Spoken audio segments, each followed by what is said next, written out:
So from the very beginning, what was the devil after? The soul of man. That's what he wanted.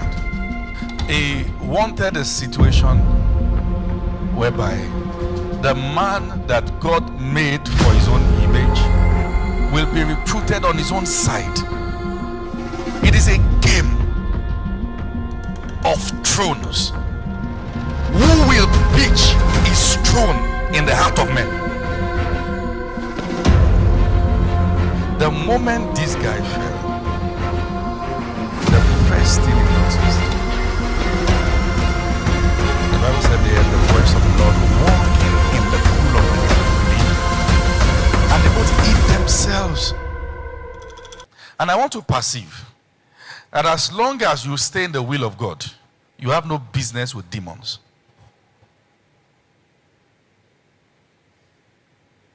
Sometimes we overhype the power of witches and wizards. If the hedge is not broken, the serpent can strike.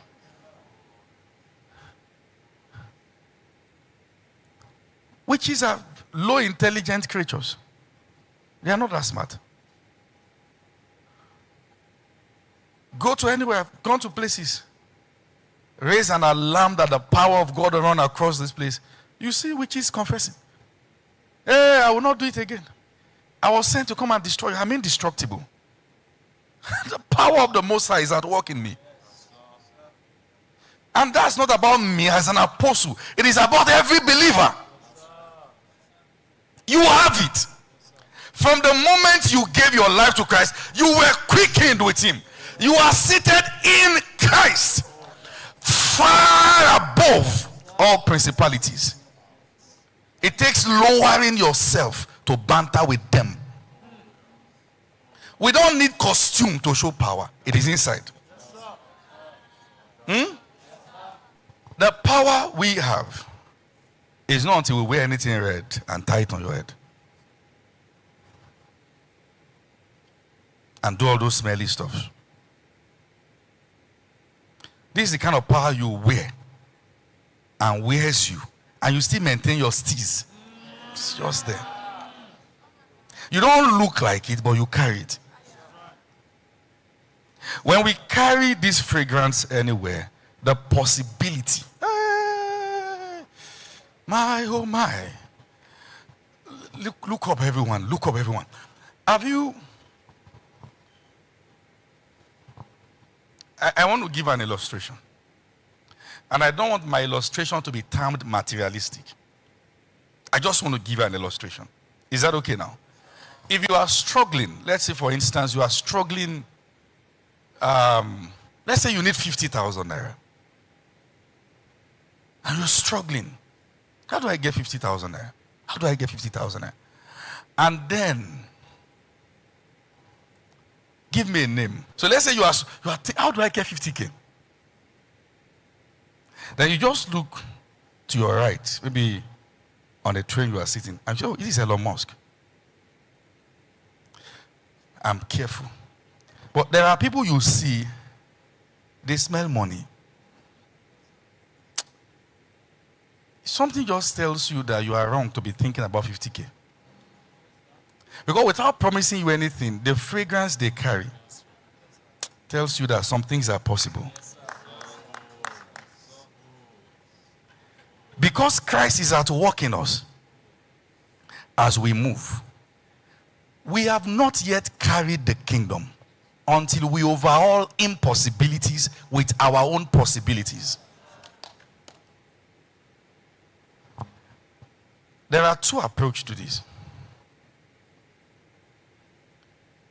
Paul spelled out the both. One is understanding Christ as the power of God. The other one is understanding Christ as the wisdom of God.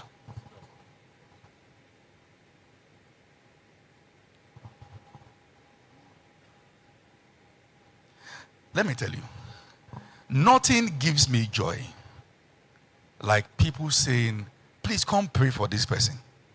And you know when you open your mouth to pray, it is not empty. You get to that point where you are not doubting such as you have. you actually know what you have that you can give. Hey, are you guys listening to me? There is a realm of guesswork. That, hey, I'm going to stand on the altar today. I don't know if the glory of God will be here. But there's a realm of mastery. That if I show up, heaven will respond.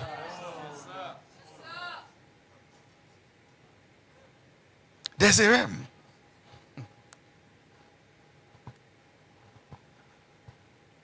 Are you still with me? The moment this guy fell, the first thing he noticed, the Bible said they heard the voice of the Lord walking in the cool of the garden in the evening. And they both hid themselves. And God was calling out, Adam, where are you? He said, I heard your voice. We hid ourselves, for we are naked. Meaning that when they rebelled, they were stripped of the covering of glory. The deed was done. God said, who told you? Sin is not the end. Even in Christ, sin is not the end. The devil needs you to live in sin so you can now believe his report. What sin does is that sin preps you for condemnation. And that's why Paul told the Romans in Romans 8:1 that there is now therefore no condemnation to them who are in Christ. Because by the time you fall into sin, all the things that the devil has wanted to tell you that you couldn't hear, now he can tell you. Because now you feel God is far from you.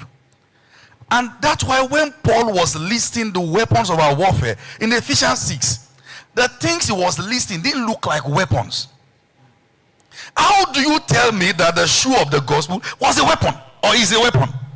How do you tell me that righteousness is a weapon? And not just a weapon, it is a weapon that covers the heart. Psalms 11:2, for lo, the wicked bend their bows from the shadows, that they may shoot privily at the upright in heart. There are two ways to take a man out in the battlefield. Target the heart or target the head. On the head, salvation. On the heart, righteousness. Meaning that when we have believers who are righteousness conscious, there's little or nothing to what the devil can do to them. Meanwhile, righteousness is not what you work for. It is what you are given. 2 Corinthians 5. You don't work for righteousness. You live righteously because you are made righteous.